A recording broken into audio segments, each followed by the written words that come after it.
Trump, my view is that Donald Trump is contributing in this debate which is going on. And in the process of contribution, Donald Trump make a similar contribution that were made by white people, all of them, in the hearings, in the public hearings.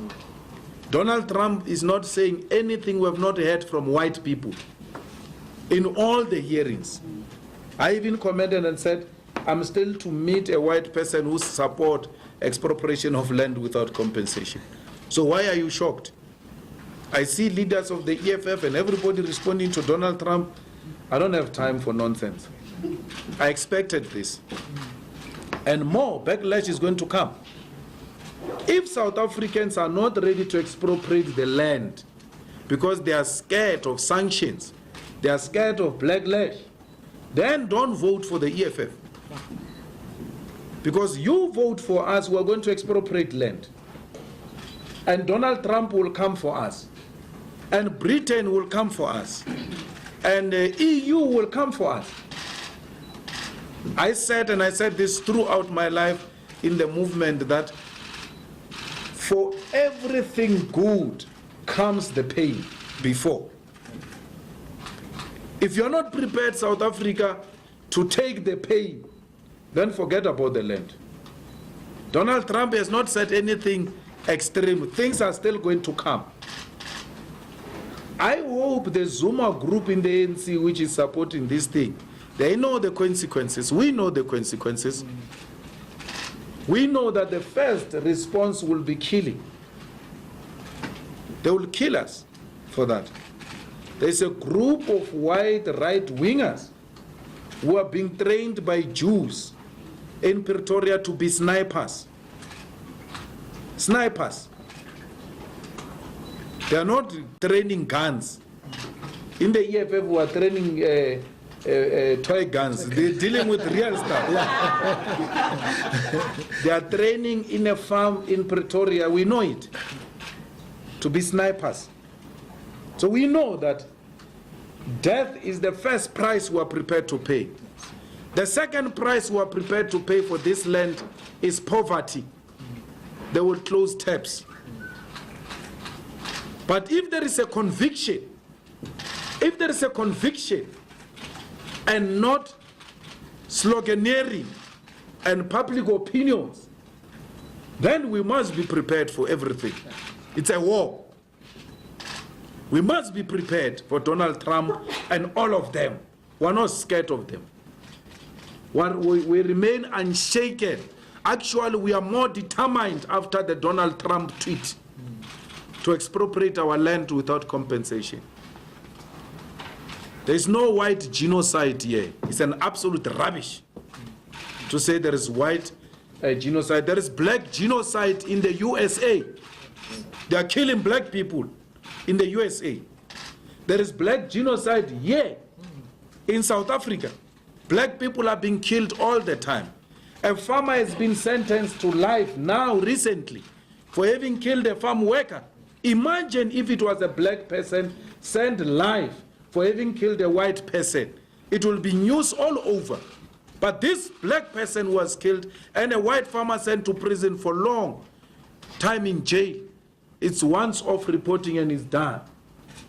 There is no scientific evidence that points to any white genocide in South Africa. It's not true. And we're not scared of such things. We're not going to be distracted by anyone. Only death will stop us. Not Trump, not poverty, not sanctions. We have all of them in our mind. We know the consequences of what we're asking for. We know it.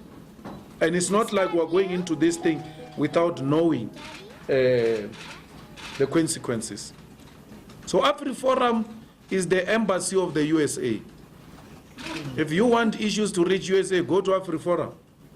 Then you shall get a proper response.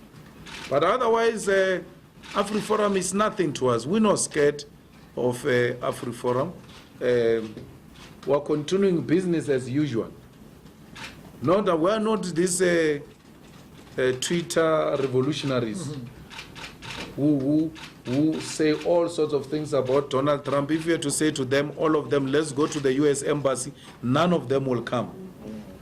They tweet from their comfort beds with bed heaters. So we are on the streets. We're fighting this thing on the streets. We are on the picket lines. That's why we're not shaken. We know this is what people want.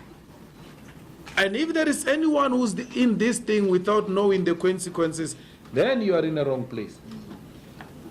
Cyril, you could hear the man is in pain to explain these things in Parliament yesterday. He calls me Musima Imani because he's troubled. He can't even think straight.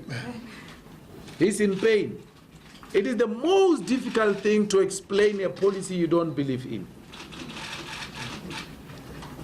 How do you say you must expropriate land and give people title deeds?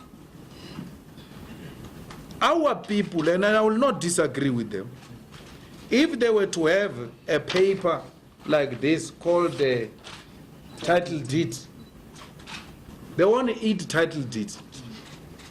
Here is a paper called title deed, yet you remain poverty-stricken. And here is a man with money who says to me, give me that paper, I give you the money to eat now. They will take the money. You are setting our people up for failure when you talk title deeds. Always in politics, you must ask the question, who's raising this and who stands to benefit from this? They are going to give our people title deeds. Our people are going to use those title deeds as surety, and they will not be in a position to pay the debt, and the white people will come and take those things. And the story that white people stole the land will disappear, because they will say, no, we took the land rightfully so because they couldn't pay us, they were owing us. So they are going to give you the land and come and buy it from you, close to nothing, because you will not have money, you will need money now. He says the reality is that